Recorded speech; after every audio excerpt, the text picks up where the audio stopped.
Assalamualaikum warahmatullahi wabarakatuh. Selamat pagi anak-anak hebat yang masih tetap semangat mengikuti pembelajaran daring sampai dengan saat ini. Kali ini, Ibu akan menjelaskan materi kita pada bab yang kedua, yaitu tentang sistem perkembangbiakan pada tumbuhan. Berikut penjelasannya. Perkembangbiakan pada tumbuhan dibagi menjadi dua, yaitu vegetatif dan generatif. Vegetatif adalah perkembangbiakan tanpa didahului oleh peleburan sel kelamin jantan dan sel kelamin betina. Sedangkan generatif yaitu didahului oleh peleburan sel kelamin betina, yaitu putik, dan sel kelamin jantan, yaitu serbuk sari.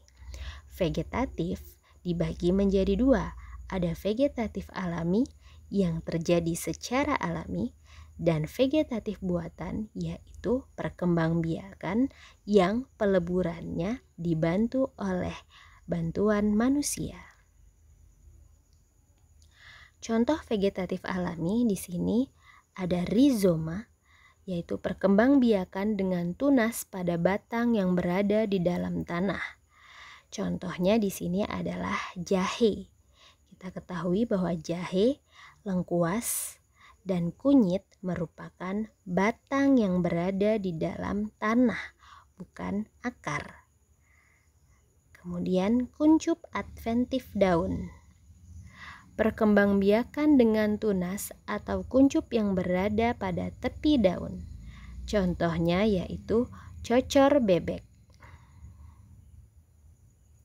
Vegetatif buatan, yaitu cangkok, perkembangbiakan dengan membiarkan suatu bagian tanaman menumbuhkan akar sewaktu bagian tersebut masih tersambung dengan tanaman induk. Kemudian contoh lainnya ada stek, perkembangbiakan dengan menggunakan potongan tubuh tanaman, seperti akar, daun, atau batang. Apakah ada contoh vegetatif lainnya? Ayo, coba kalian cari contoh lainnya ya. Sebelum kita melanjutkan sistem perkembangbiakan pada tumbuhan, mari kita perhatikan klasifikasi pada kerajaan tumbuhan atau kingdom plante yang pernah kalian pelajari di kelas 7. Tumbuhan secara garis besar dibagi menjadi 3 divisi, yaitu Bryophyta atau tumbuhan lumut, Pteridophyta atau tumbuhan paku, dan Spermatophyta atau tumbuhan berbiji.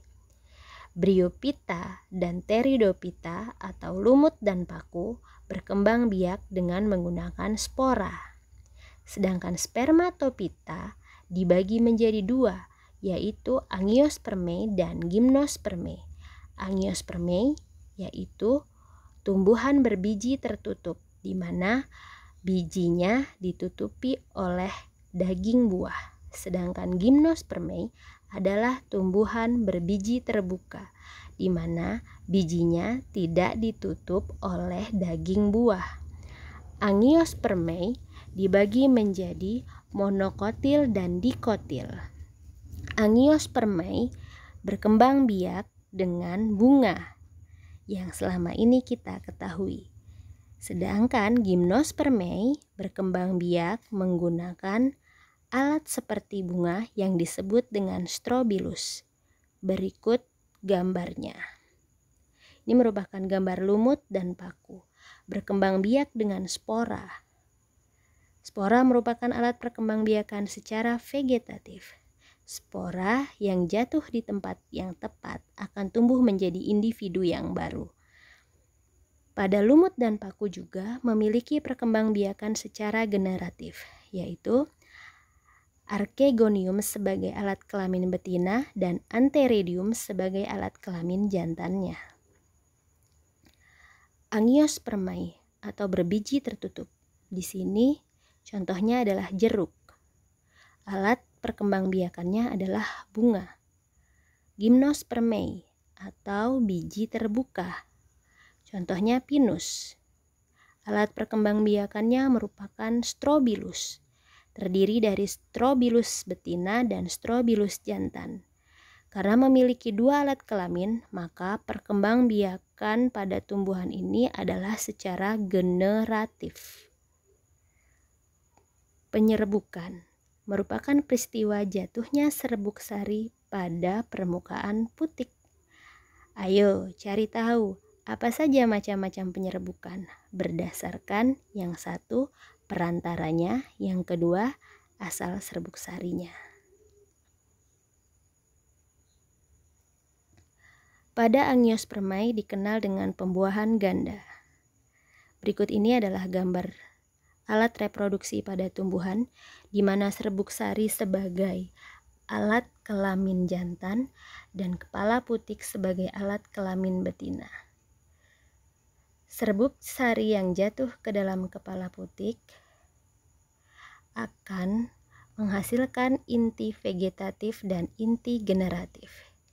Inti vegetatif akan membuka jalan menuju sel telur di dalam putik. Sedangkan sel generatif akan membelah menjadi dua sel sperma, yaitu sperma 1 dan sperma 2. Sel sperma 1 akan membuahi ovum dan menghasilkan zigot. Sedangkan pada pembuahan kedua, sel sperma 2 akan membuahi inti kandung lembaga sekunder, menghasilkan endosperm atau cadangan makanan yang kita kenal dengan biji. Zigot hasil peleburan sperma 1 dan ovum akan berkembang menjadi embrio, sedangkan sperma 2 dengan inti kandung lembaga sekunder akan menjadi endosperm atau cadangan makanan. Biji akan disebarkan di berbagai tempat. Coba kalian cari macam-macam perantara pada penyebaran biji. Nah, sekarang supaya kalian lebih memahami keseluruhan materi ini, buatlah mind mapping tentang perkembangbiakan pada tumbuhan. Selamat belajar dan terus semangat.